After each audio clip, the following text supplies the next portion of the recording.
So I socked the alien in the face. They were abducted by aliens and taken on board an alien spacecraft. Hello everybody, welcome back for another video. It is Friday. Happy Friday. The weekend is here once again, which means it's time for a Frightening Friday ASMR scary story. So, in today's episode, we're talking about a very, very famous UFO abduction. And this is like one of the most famous UFO cases. And it was the very first, like, highly publicized abduction. So, I'm gonna get my Friday night drink. I'm gonna give you a second to go and get yours, or your snack, or whatever else you want to drink, and I'll be right back.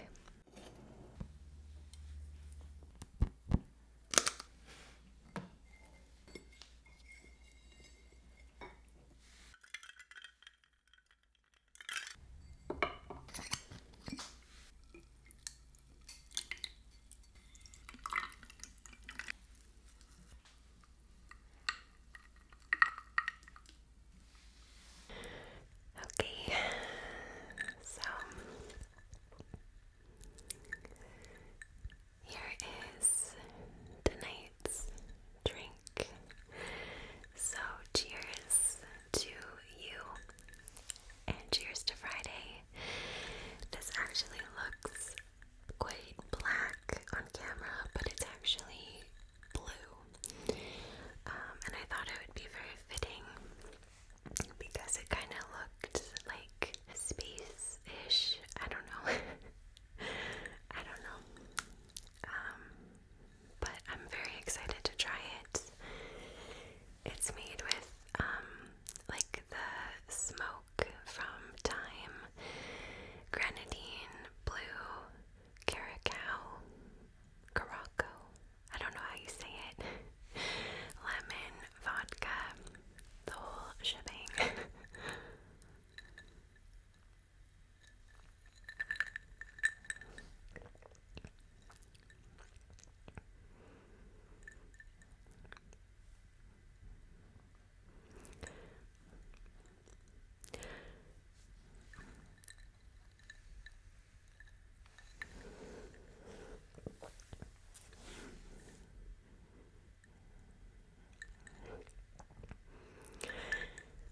That tastes like a blue Slurpee. I like it. It's cheers. This is really good. Okay. It tastes like the way Slurpees taste when they are melted, you know. Okay. So I've got my notes again here because I just cannot remember this much information. So this story, people are very divided on it. A lot of people believe it's real. A lot of people believe it's a complete hoax. I'm down the middle because after doing all the research for this, I've noticed a lot of inconsistencies. But regardless, I've compiled the most interesting information, and I'm going to tell you two versions of the abduction story. And the first version was from the actual official NICAP report.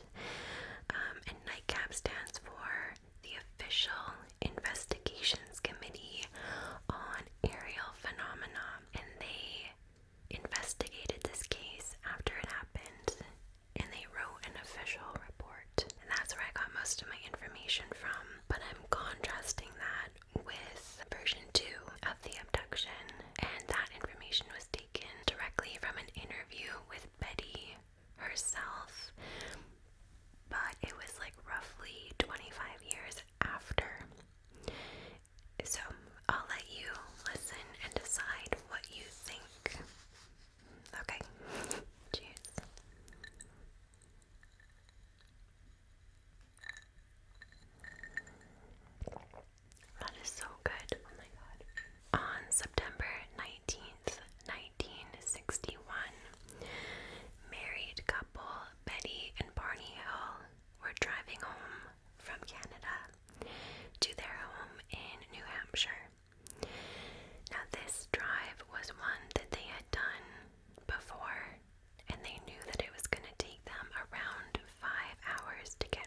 soon as they get to a more open area with less trees, it reappears, and it's coming even closer than it did before. The object came down even closer in a clearing to the right of the highway, and it hovered midair, roughly 80 to 100 feet up. And it was so close now that Betty and Barney were able to make out some pretty distinguishable features. So one, the convex band of light that they'd seen wasn't just light, it was actually a long row of windows. So it was very clear now that this was a ship. And also through the windows, they could see a gold, bluish, white, fluorescent glow. And the object also had a red ball of light on each side of it. So, Barney is pretty curious at this point. He stops the car in the middle of the highway. There's nobody around, so he doesn't think it's a big deal. Betty hands him the binoculars, and he puts his pistol in the pocket of his jacket, and he gets out to take a much closer look at this thing. He steps out of the car. He uses the roof of the car to steady his arms, and he puts the binoculars to his eyes. He looks at it for a few minutes. Then he steps away from the car and moves a little bit in front because he wants to walk closer to the ship. But as soon as he does this, the ship moves across the highway, hovers, and then it moves to the left of the highway and hovers midair in a field. Barney couldn't believe the ease that this massive ship just simply moved, hovered, and the fact that it was making zero noise. He still thinks at this point that it has to be some sort of a plane or a military jet or helicopter or just something that he's never seen before. Maybe something secretive. And he's starting to think maybe the pilots are having a little bit of fun with him and Betty. He doesn't really know what to think. So, out of pure fascination, I'm assuming, he started walking into the field on the left side of the highway to get a better look at it.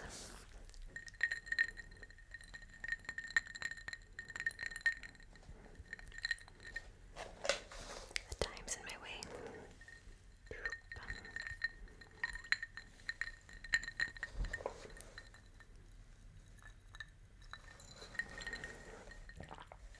So as he is walking into the fields, the ship begins slowly descending down and towards him, which I would be out of there.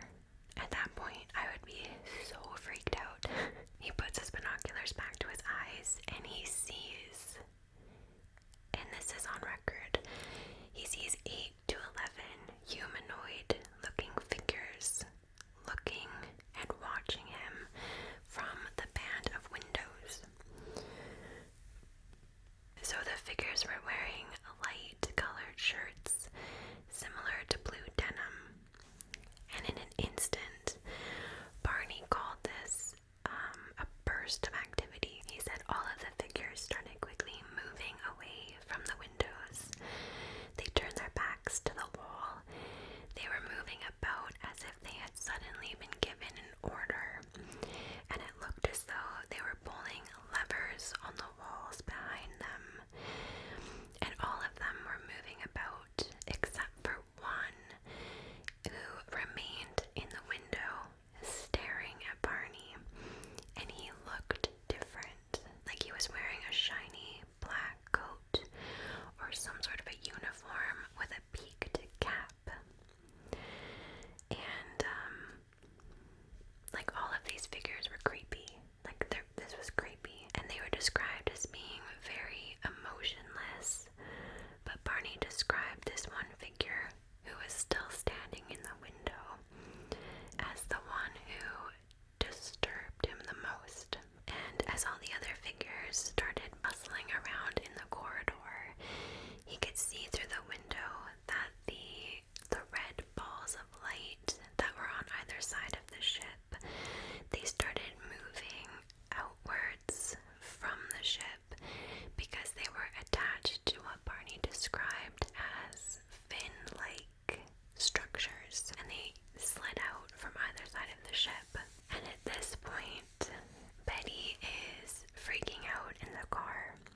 that sounds a little sus. Betty and Barney are now really scared, and as Barney is concentrating on the road, trying to put as much distance between him and the UFO, only a little ways down the highway, they start hearing a weird buzzing sound, or it's like a beeping, a buzzing or a beeping sound, and it sounds like whatever this is, it's hitting the trunk of their car, and every time it hit the trunk, the whole car vibrated. It's like, obviously, the aliens are chasing them.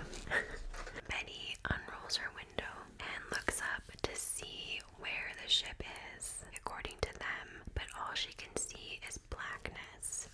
She can't see the moon or the stars, and her and Barney believe that the ship is right over top of them, blocking their entire view of the sky. So that's how big this thing is. The voice of the leader is still instructing Barney, and he tells him to turn off the highway and go in a direction that they don't want to go. So Barney does this because he's like under some sort of control, and they tell Barney to drive down another road which leads into a very wooded, like forested area. They continue driving down this dirt forest road for quite a while until finally they have to come to a stop because there's a cluster of men up ahead on this backcountry deserted road, and when they see these men, the car engine dies and Barney can't get it started again. A little way past this group of men, in the middle of the woods, a bright orange glow can be seen.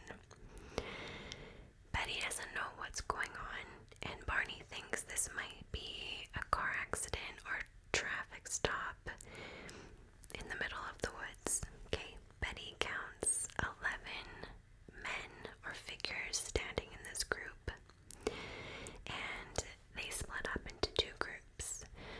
One group walks up to Betty's side of the car, one group walks up to Barney. As the men approached Barney's side of the car, Barney said he had a vivid image of the leader's face flash into his mind, and then he could hear the leader's voice again. The voice instructed him to close his eyes, keep them shut, and no harm will come to you.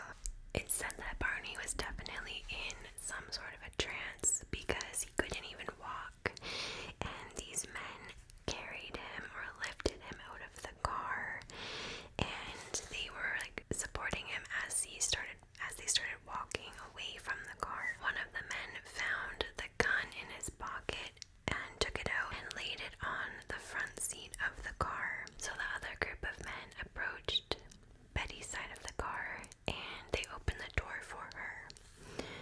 Manners. Betty looked up at the figure who had opened the door and she immediately fell asleep.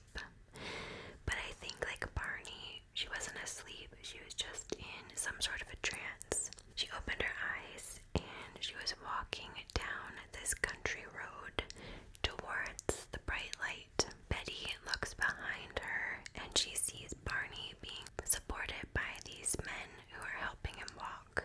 So both Barney and Betty describe these men as about 5 feet tall.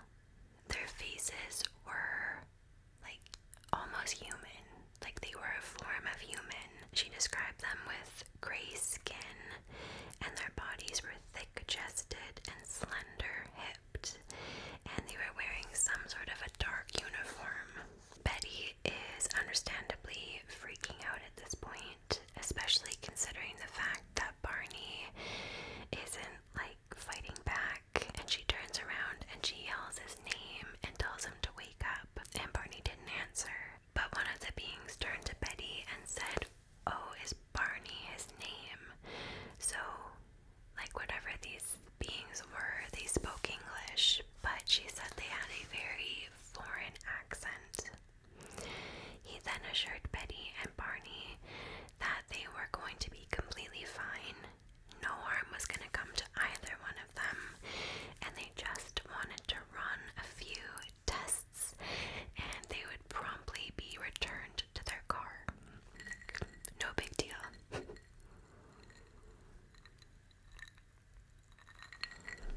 It's really messed up.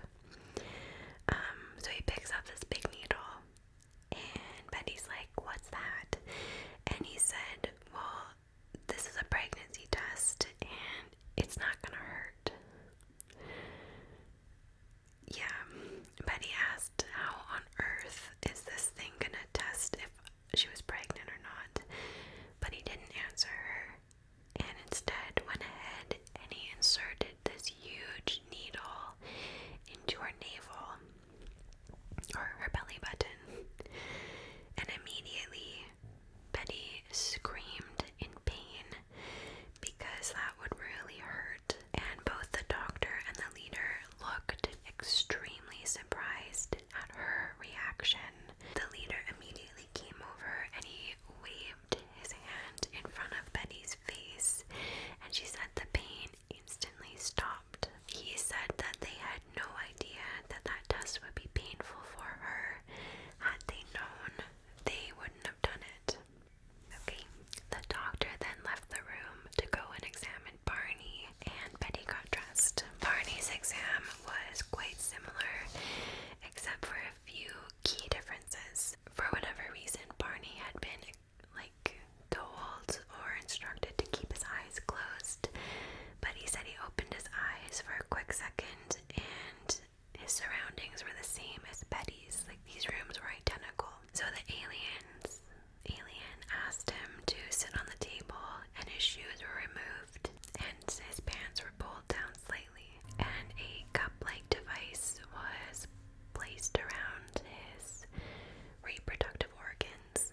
His arm was scraped for skin cells, his ears and his throat were examined, and then something else was done, but I'm not going to say what it was. Both exams lasted around 30 minutes. So, while Barney was having his exam done, Betty was left alone in her exam room with the leader. And she said to him, she decided to just, have a little small talk, a little chat. She said, "This has been quite an experience." He said, "I'm very sorry for having frightened both of you, but we did all we could to lessen the fear." I don't know about that, but Betty said, "Oh, it's all right. I'm fine now. I'm actually quite enjoying the chance to speak with you." They continue for a bit, just with small talk, and Betty says, "Nobody is ever gonna believe me." And then she says, "You should let me take something home as proof." And the leader didn't have any problem with this. He said, "Sure, look around, and if there's something you want to take as proof, let me know." So Betty looks around the room and she finds a book. She says, "What about this?" And he says, "That's fine." And she opens the book up and it's just columns of really weird symbols. And she's like, "Oh, this will be perfect." Then Betty says, "Where are you from?" "Where are you from?" And the leader, he says, "Let me show you." He walks across the room and he slides open a little panel in the wall, and inside he pulls down a map from the ceiling, and the map showed nickel-sized dots and tiny dots connected by curved lines. He explained that the heavy black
eyes were like shuffling back and forth between looking at Betty's teeth and then going over to Barney to see his removed teeth, and like they just thought it was a hoot. Since Betty had explained that humans can lose teeth with old age, the leader was super interested in knowing more about aging. Again, like he didn't understand what that was, and Betty tried to explain to him that humans tend to live like roughly 100 years, but it's more common for people to die around like 70 plus or minus from old age and degeneration and disease. And the examiner didn't even know what a year was, and Betty didn't know how to define it, so she tried to explain that it's like just a way to measure time.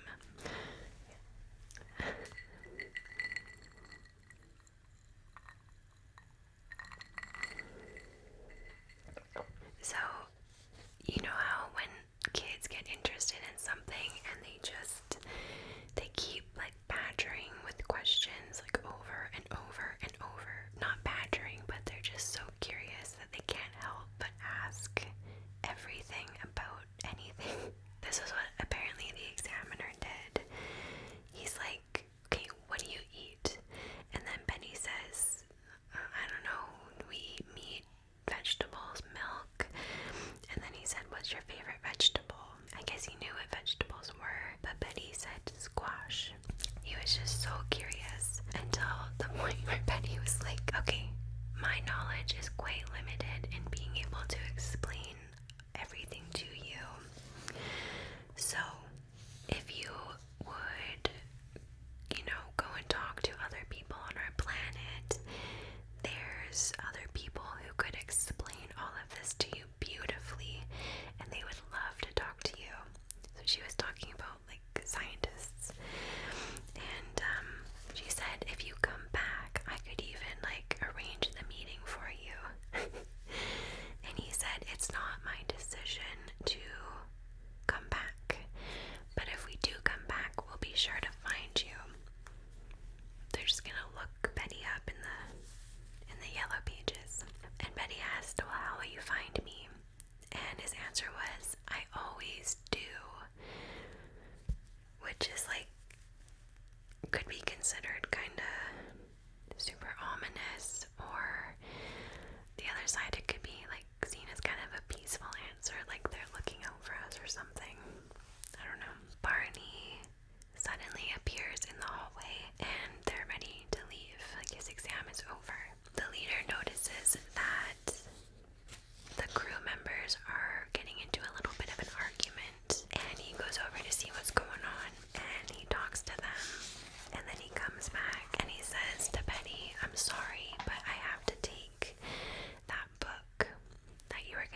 So they were both in like kind of a weird trance, I guess. But they were aware of like what was going on around them. So after the UFO shoots up into the sky and disappears, Betty and Barney get in the car and their memories are already like fading of what had just happened. And they didn't even speak about what they'd just been through. They just drove and got back onto the highway. And Betty finally broke the silence and she said, "So, do you believe in flying saucers now?"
professor, and Betty, she was so freaked out from her horrible abduction dreams that it was really starting to affect her mentally and physically as well. And with all of this combined, this was when they decided to visit a Dr. Benjamin Simon, who was a Boston psychiatrist specializing in hypnosis to try and uncover blocked memories. So, for 7 months, the Hills visited Dr. Simon to undergo hypnosis separately to reveal their memories of that night of the abduction. And they each went into incredible detail that matched one another of what happened that night. And in these sessions with Dr. Simon, Barney screamed and he sobbed uncontrollably in fear as he relived the abduction under hypnosis. And so, Dr. Simon, he believed that Betty and Barney really truly did see some sort of a craft in the first encounter that night. He said, "I think they're telling the truth." But he also believed that the craft was something from our planet, maybe something military. However, he didn't believe the abduction. Let me tell you about that.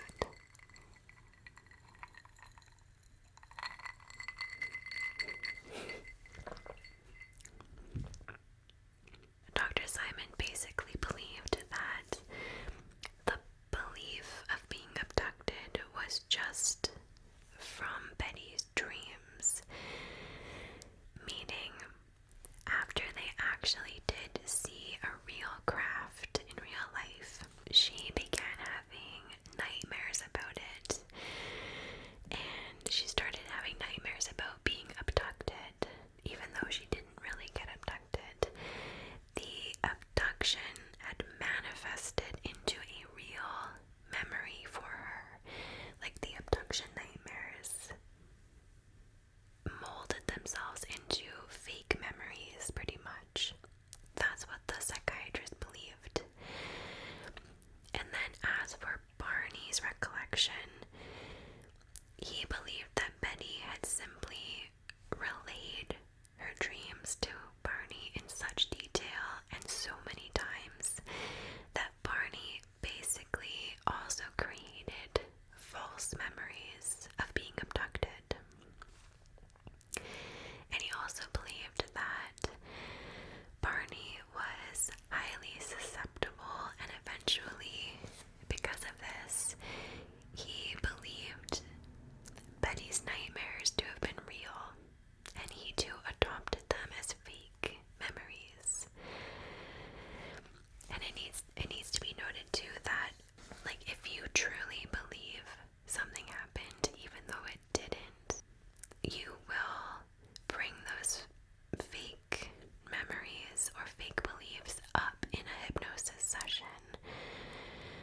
And like, fake and false memories are so cool.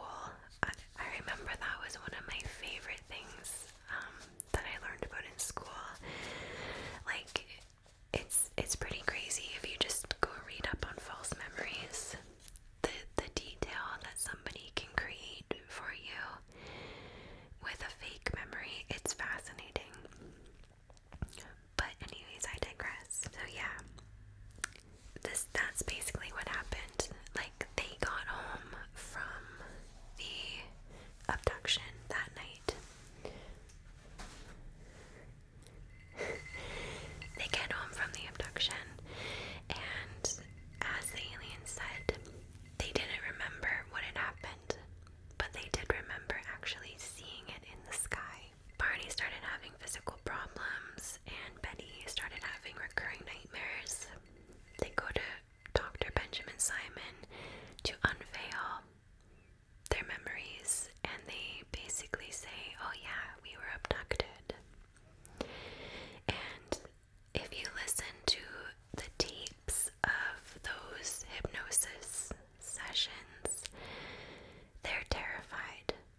do these little